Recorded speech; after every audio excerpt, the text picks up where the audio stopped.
Get this and get it straight. Crime is a sucker's road, and those who travel it wind up in the gut of the prison of the grave. There's no other end, but they never learn. Wrigley's Spearmint Chewing Gum, the refreshing, delicious treat that gives you chewing enjoyment, presents for your listening enjoyment Raymond Chandler's most famous character in The Adventures of Philip Marlowe.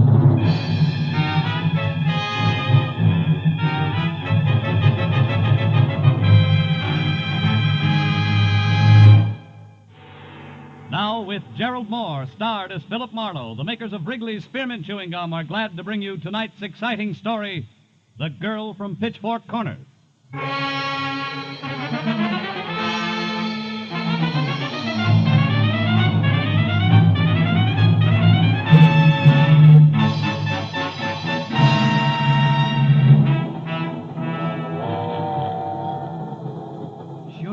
I'm sure what I'm saying. Do I look like I'm wearing blinkers?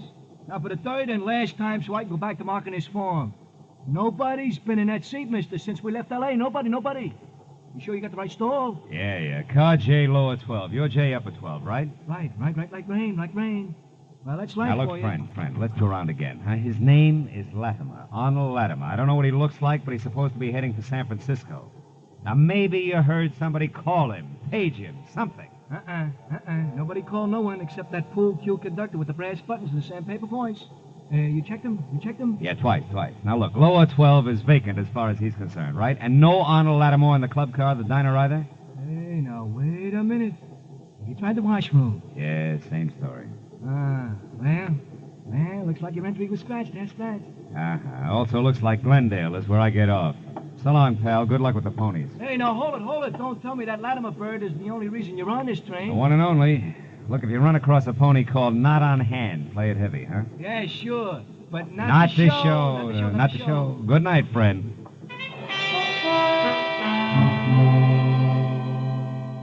I waited on the platform at Glendale until the chrome streamliner had glided out with car J, lower 12, still empty. Then I got a cab back to Union Station in L.A., picked up my own car, and headed for 1312 North Bronson Drive in Hollywood, and a woman I'd never seen named Donna Rollins. She had hired me by special delivery letter that afternoon, crisp $50 bill enclosed therein, to be sure that one Arnold Latimer was going where he'd said he was going. That had been my job. Well, the place on Bronson was the kind of imitation Mount Vernon architecture where Washington couldn't have slept a wink. The lady that answered the door was about as colonial as Bebop. Yet she was a full lap behind the other extreme, known as glamorous Hollywood type. Just a nice-looking anybody, with freckles, brown hair, and a soft bun, and dressed in a white blouse that didn't plunge an inch. Yes? What is it? Oh, I'm Philip Marlowe, Miss Rollins. I'm afraid you're entitled to some change. May I come in? Change? What do you mean, change? Yeah, $50. It's a lot of money for a one-line report on a little man who wasn't there. Miss Rollins, did you hear me? Yes, Mr. Marlowe. I don't like to seem abrupt, but I'm very busy. Excuse me, please. You seem to have lost interest in Mr. Latimer in a hurry. You know, when you sent me the letter this afternoon... Please, Mr. Marlowe, there isn't time for talk. I've already told you I'm very busy. Good night. Okay, baby. Good night it is. I backed my nose off the front door knocker, chalked Donna Rollins off as another woman who had changed her jittery mind, and walked a dozen yards back to where I'd parked my car. The crisp $50 bill was still burning a hole in my pocket. When I was in behind the wheel, I was still worried about taking so much for so little, until I flicked my headlights on and the slash of white picked up something I hadn't expected. Donna Rollins, a coat thrown over her arm, her face stamped with fear, was running away from the house like it was going to blow up, headed for a taxicab parked close to a corner. I started my car to follow her, but I never made it, because a hot rod decided all at once to park in front of me. The adolescent climbed over his door and came toward me. He was strictly brash high school sophomore with dialogue to match. Of course, the cab was gone. Well, Pappy, nice going. Your bumpers pleated my twin pipes.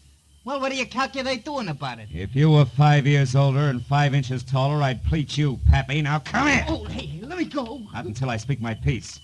You, Sonny, you're going to get those two cars apart in less than 2 minutes because I don't calculate on being gone any longer. Is that crystal clear? Yeah, sure, mister. Sure, I'll fix it up double quick. You'll see. I practically got it done now. Okay? I don't know. We'll talk about it again in 2 minutes. I had no idea what Donna Rollins had been running to or from. But the fact that she was gone while her front door was still open made her house the first place to check. I found the living room nothing more or less than I'd seen at my first peek. Plush, but empty. The bedroom beyond was the same. White satin drapes spilling onto a wall-to-wall jet black hook rug, and on the far side of the room, sprawled over an also white ottoman, a very beautiful blonde girl, very dead. She'd been shot twice in the back sometime in the last hour. And there was no identification in any of the pockets of the expensively tailored gabardine suit that she wore. In her handbag, the story was the same. Yeah, it looked like Donna had had good reason to run, but that I had a better one for calling the police. Or taking her messages. Hello? I want to talk to Donna. She isn't in. Message? Yeah, here's a message. I want you to find her and get her this to me, please. Hey, I can't hear you. Are you still there? Yeah. Now, hold on. Oh. His phone booth's leaked. Okay. Who are you? Friend of Donna's. You said you had a message. Yeah, so I did. But?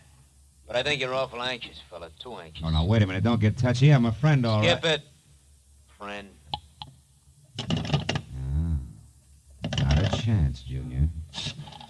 Nevins, 1, 2, 1, 2. We may get together yet. Los Angeles City Building, Fire Department. Battalion Chief Kegler, please. One moment, sir. All right. Battalion Chief. Phil Marlowe, Keg. Oh, hi, Phil. Look, can you get me some dope in a big hurry? It's important. Well, sure, Phil. Name it. What firehouse went out on a call less than a minute ago? Can you look it up? Well, I don't have to. It's here on the board in front of me. Engine Company 5, Phil, San Fernando Valley. But it's only a small I brush don't fire. care about that, Keg. Where does Engine Company 5 live? Where in the valley? Can you give me that? Well, I think so, Phil. Seen it was me own outfit for 14 years. The corner of Ventura Boulevard and Whitsett. But, Phil, what do you want to I'll call you later, Chief. We'll talk it over then, huh? Thanks. Goodbye. I was playing a long shot, but any kind of a lead on a deep freeze voice who had a message for a girl who left a corpse in her bedroom was worth checking.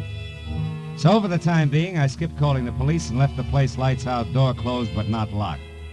Then I found my car where the hot rod pilot had left it.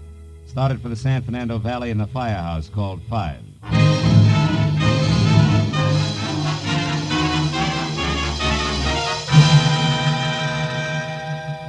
20 minutes later, when I was there and out of my car, I came face to face with my second break. The only payphone within a half block of the engine company was at an all-night open-air hot dog stand. And the attendant on hand, a girl with a kind of arched eyebrows that left her looking constantly surprised, had an A1 memory. I most certainly do remember the party you're talking of, mister, most certainly, and for 2 especially good reasons. Like what, honey? Like top and bottom, hair and shoes I referred to. Oh. The former, red, like this ketchup here, and the latter, suede and yellow, no less. And he was Bessie. Yeah, excuse me. Yeah, sure. What did it say, Chris? Hot dog, Bessie. You pick it with your own dainty fingers. Yeah, with my own dainty fingers. Really, Chris, you say the same thing every night. It gets to be very... Bessie, pardon me, dear, but this counts. Do you know who this redhead in yellow suede shoes is? His name? Oh, no, I never saw him before.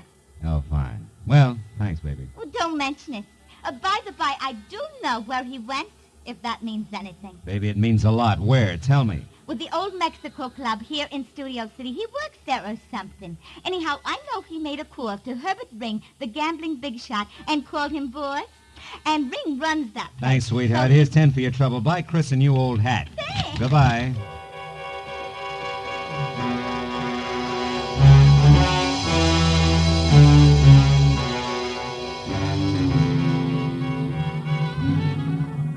The old Mexico Club was phony south of the border from authentic Latin American rumba team I'd seen billed as Mr. and Mrs. Buck and Wing a month ago at the policeman's ball, to a life-size painting of a bullfighter who had his cape thrown over the wrong shoulder. It was strictly second-rate all the way down and back up the line to the proprietor himself, Herbert Ring, an almost smooth, almost big bookmaker whom I knew slightly. I found him at a corner table, huddled over a glass of milk, listening hard to none other than the redhead with the gaily colored feet. When I stepped up to them, the conversation broke off sharply. Well, hiya, Phil. What's new, boy? Oh, nothing much, Herb. Outside of a job I just landed. A girl named Donna Rollins. Donna Rollins. Quiet, Larry. Excuse us, won't you? Sit down, Phil, sit down. Mr. Marlowe, Larry. How are you? I'll be at the bar, boss. He's not so friendly, Phil. The evasive type, if you know what I mean. Yeah. Evasive like Arnold Latimer, maybe? Arnold Who's that, Phil? Now listen, Herb, I'm trying it straight. Donna Rollins and you, what's the tie? I forget. Your angle? Right now, curiosity and a corpse, no more. Oh, somebody's dead, huh? Where? I forget. Round two, Herbie. Yeah. Okay, Phil, you got as much good sense as you have nerve. Thanks. I'll try it straight for a while. A certain party has me over the barrel. Tonight's the payoff. I plan on making it. That's all. Blackmail? And you're almost happy about it? Oh. Now look, Herb, you don't expect me... You're thinking like an honest man. Now, turn it over. Huh? I'm stuck, so I pay. Once. Blackmail's your name for it. We call it smart money. And smart money's what we deal in. You follow? Almost. But this certain party, is it Donna Rollins? Marlowe, after what I said about your good sense... Oh, yeah. How straight can you get, huh? Yeah. Leave it alone, Phil. Good night, boy. I watched them go as far as the bar and past Larry, who quietly fell in step behind without so much as the command heel. And when they both disappeared into a door marked private, I decided I'd had enough of old Mexico.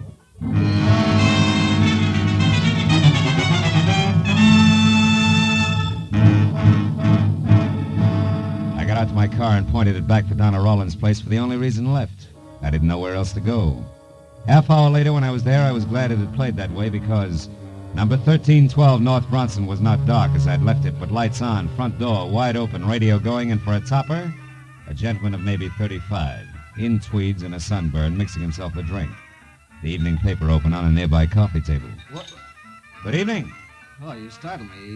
You a friend of Donna's? Yeah. She in? No, she... Say, who are you? You barge in here, close the door, make yourself... I told you I'm a friend of Donna's. Oh? That's odd. So am I. A steady boyfriend. Shall we try again? All right, the name's Marlowe. I'm a private detective working for Donna.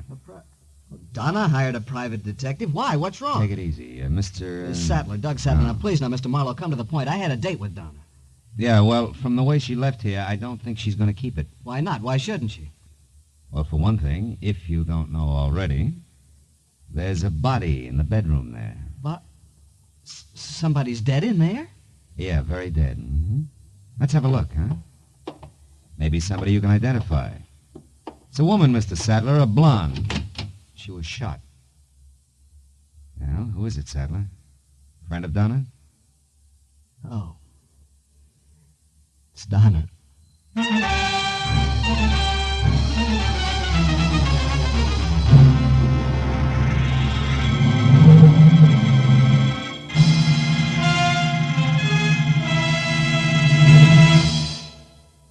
To make every day more enjoyable, treat yourself often to refreshing, delicious Wrigley's Spearmint Chewing Gum.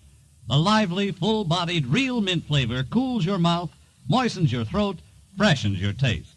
And the chewing itself gives you a little lift, helps you keep going at your best. So for real chewing enjoyment that's refreshing and long-lasting, always keep Wrigley's Spearmint Chewing Gum handy. Healthful, delicious Wrigley's Spearmint Gum will make every day more enjoyable. Now with our star, Gerald Mohr, the second act of Philip Marlowe and tonight's exciting story, The Girl from Pitchfork Corners.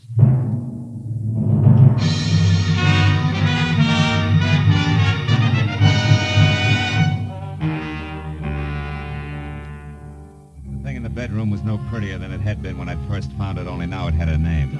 Donna Rollins, my client. And as Doug Sadler stared at it and repeated the name, his long hands began to twist each other and its forehead got sticky. I finally took him by the shoulder and turned him around, away from it. His glistening gray eyes avoided me and instead darted at the corners of the room frantically like a pair of scared mice looking for a place to hide. Donna dead like that? I just can't get it through my head. Why? Well, let's try the easy ones first, like who, huh? You mean you know who did this? Yeah, it's not exactly at the handcuff stage, Sadler, but I got a prospect. Come on, let's go in the other room. You can probably use a brace. Yeah, thanks. I need a drink. Yeah, I think it's a girl, a cute one with dark eyes and a double row of freckles across her nose. Freckles? Yeah, also she has brown hair and a bun and a mouth that probably liked to smile once. I wasn't doing much of that when I reported to her tonight. You reported to her. Now, wait a minute. That's impossible, Marlowe. Why? She was right here in the apartment. Furthermore, she said she was Donna Rollins. I can't understand this, any of it. Hey, wait a minute. Take it easy with that stuff. I said a brace, not a bottle. I need it. See, I know the girl you've just described. Hmm? Her name's Beverly Cheskin. Cheskin. And a reason for killing, if she did? Jealousy. Maybe you better draw me a picture. She's a crazy, unreasonable kid from the sticks, Marlowe. From Pitchfork Corners, Kansas. From where? That's right, Pitchfork Corners. Oh. The rest of it's just as fantastic. Well, what's the rest of the story? Last summer, my car broke down. I was stuck there for a week. Mm-hmm. She worked in the only drugstore in town. I was just about the first guy she'd ever seen in something beside a straw hat and overalls. She fell for me, and, well, I kind of let her on. You know how a fellow will. I should. I've been hearing the same story since I was in the third grade. It's the truth. Oh, sure. Rest of it, no doubt, goes right down the same cob. From sweet nothings to love letters sealed with a kiss. You finally got around to breaking it to her gently about Donna. She wouldn't believe you, and before you knew it, she dropped everything and came to the big city, huh? Yeah, 2 days ago. Yeah. You make it all sound pretty silly. It's no sillier to me than that corpse in there. Okay. It's hard to believe she'd actually commit a murder, Marlowe. She does have a temper. And she's just pulled her life out by the roots. And you know what? They grow deep in places like Pitchfork Corners, city boy, or didn't you care? Of course I did. Crazy little fool. I tried to reason with her in my letters, Never mind. Let's get on to the sophisticated part, huh? About Donna and one Mr. Latimer, for instance. Latimer? Who's that? Oh. How about Donna and Herbert Ring? I don't know any Herbert Ring either. Mm-hmm. But Donna had a lot of business friends I didn't bother with. Why? Well, you should have. Doing business with Herb Ring means... Means what? That you have to be fast on your feet. What's that? What'd you pick up off the floor, Marlowe? An old envelope. I'm a stickler for neatness. Where's Beverly staying, Sadler? I don't know. She called me once, but she wouldn't tell me. I haven't seen her. Where'd she reach you? My hotel at Greenwood Arms. Mm-hmm. Marlowe, what are we going to do? About Beverly, I mean. Right now, I'm going to try to find her. You can stand it, Sadler. Stay here. And stay sober.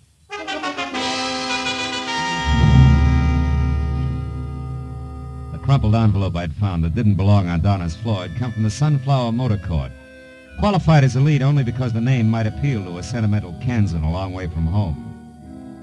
Well, it took the night man at the place 5 fumbling minutes to discover that Beverly Cheskin actually was registered. 5 more to remember that she'd got a call just before I showed up. Had left in a big hurry and had crossed the street toward Sam's, which was the U-Drive car lot done in tired green. So was Sam. Sorry, sonny, but you're out of luck. Ain't a buggy left on the lot. Them 2 out there laid up. I don't want a car, Sam. I got my own across the street. I'm looking for a girl. What you doing it in here for? Because her name is Beverly Cheskin. Beverly? Well, say now, ain't this a coincidence? Is it? Pretty little thing by that name was just in. Freckles and all. Don't see Freckles out here much. Made me kind of homesick. Yeah, I'll bet. Did she rent a car from you? Oh, sure did. Brand new Nash, last one. Oh? Darn near didn't give it to her. She mighty keyed up, you see. Figured the L.A. traffic had put the wild on her till I found out it was love. Love? What do you mean? Why, she asked me what was the shortest way up to Vista Point. Won't you get it, son? I'll be very honest, not yet, no. Well, Vista's Mexican for view. Oh. See, Noir. Point's just a hoot and holler east of the observatory. See the whole darn valley and all of L.A. from up there. Oh, that's where she's headed, huh? You sure? Well, reckon. Most romantical spot around. Dangerous road, though, more ways than one. But you ain't kidding me. I bet you know all about it. Well, not all, but I'm willing to find out. Thanks, Sammy. That's all right. Don't break your neck crossing the street, son, as you wait.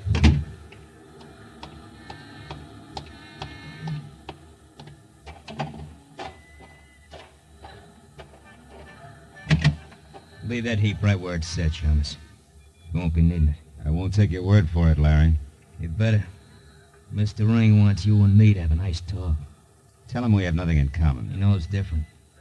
The name Arnold Latimer, for instance. Sorry, some other time. I got a date. Hey, you. Said we're gonna talk, Mr. Cool Cucumber. If I have to warm you up to it the hard way, it's okay with me. You know, Larry, there's something wrong with a guy who'll wear yellow suede shoes like those. He must be slow in his reflexes.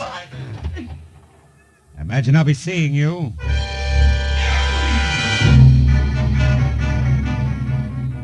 As I headed for Vista Point, two ugly facts stood out clearly. First, the only person Beverly Cheskin would rush off to Vista Point for was Doug Sadler. Second, he had to be a liar because he called her just as soon as my back was turned. And they both added up to the same thing, another corpse. The road up from the valley floor was a narrow strip of crumbling concrete as full of twists as a hurt worm. But near the top it leveled off in a series of ragged terraces, grossly overrated as a lover's rendezvous. I pulled off the road, hid my car near a scrub oak, and went the rest of the way up on foot. A cold wind lashed at the manzanita as I worked my way up to the crest. The half-moon played unpredictable tag with low clouds. So I followed the shadow of a stone wall out onto the jutting point, where the mountain fell away on three sides into a black gorge. Finally, I spotted them. Doug Sadler and the freckled kid from Pitchfork Corners, standing close together at the edge of oblivion. I was in love with you, Doug. I still am. Doesn't my being here prove that? When you called me at the motel, I came up here as fast as I could, even though I knew what you'd done. Oh, Doug, why did you have to kill her? Why? Because she double-crossed me on a business deal. A blackmail deal, Beverly. Blackmail? That's right. Donna knew plenty about certain men in this town, big-timers who'd pay thousands or kill to keep others from finding out about them. Oh, Doug, how could you? Well, it was risky. I had to pose as somebody who didn't exist, for Mr. Arnold Latimer, and pretend that he was the one who had all the information. I demanded 50 grand from a guy named Ring and set Donna up as the go-between. Then, as Latimer, I was supposed to go to San Francisco on the train and wait for Donna to come with the money. But I'd have waited the rest of my life. She intended to keep it all for herself. But you killed her, Doug. Was it that important to you? You still don't get it, do you? I know now that there's no chance for us, for you and me. No chance at all, ever. I'm going through with the deal alone, Beverly. I'm going to get that money. But I've got to do something else first.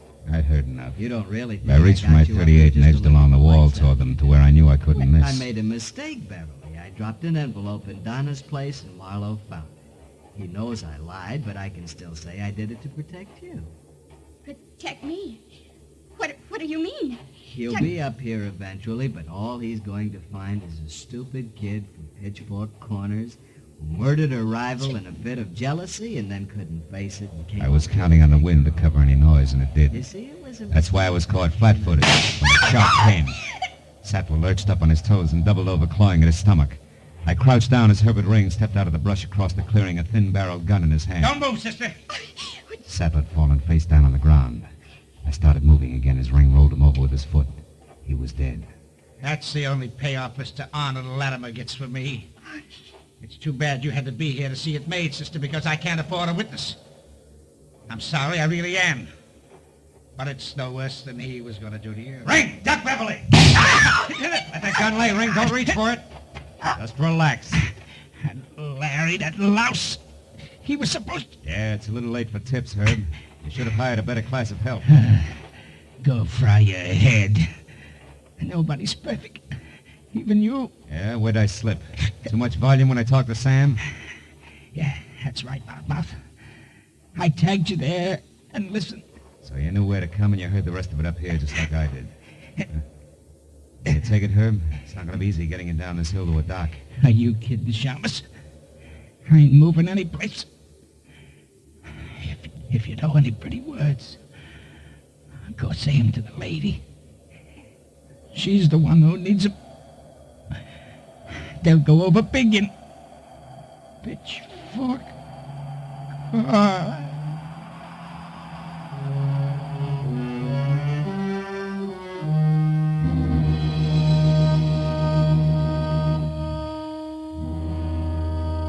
I couldn't think of any pretty words. Not then, anyway. I let her figure it all out for herself, and she was still at it when we got to police headquarters, where we told the whole story to Homicide from start to finish. And finally, when a coroner's crew went up to Vista Point to take Sadler and Ring to the morgue, and a gaunt police secretary with calluses on her mind hammered out the reports, I went over to Beverly, the little country girl, who was looking through a dingy window at the dingy backyard of a city. Are they going to ask any more questions, Mr. Marlowe? No new ones. They've got it all. They just like to repeat to be sure it comes out the same each time. You can't blame them, you know. Well, they're not going to hold you. You can leave tomorrow and go home. Yes, I know, but I'm not going back. I'm going to stay here in Los Angeles. Be sure, baby. It's a big place, lots of people. Awful lot of people. Not if you think about them one at a time. Yeah. Say, Marlowe, you can go now if you want. We'd like to talk to you again, Miss Chesson. Will you come in, please? Oh, yes, sir. Well, good night, Phil. Can I call you one of these days? You better. Starting tomorrow.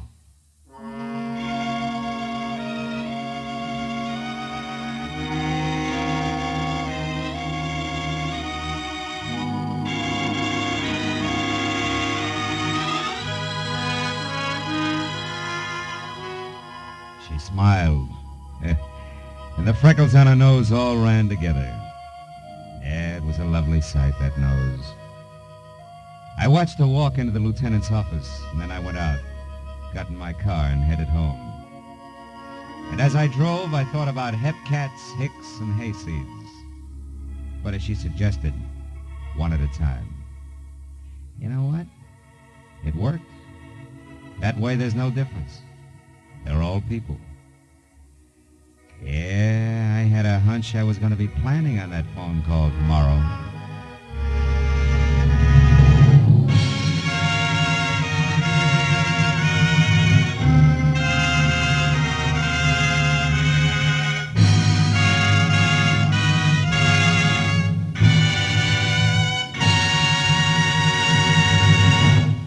The Adventures of Philip Marlowe, presented by Wrigley's Spearmint Gum, bring you Raymond Chandler's most famous character and star, Gerald Mohr. Philip Marlowe is produced and directed by Norman MacDonald and written for radio by Robert Mitchell and Gene Levitt. Featured in the cast were Sammy Hill, Peter Leeds, Wally Mayer, Hugh Thomas, Anthony Barrett, Vivi Janis, and Harry Bartell. Special music is composed and conducted by Richard Arant. The makers of Wrigley's Spearmint Chewing Gum hope you enjoyed tonight's Adventures of Philip Marlowe and that you're enjoying Wrigley's Spearmint Gum every day.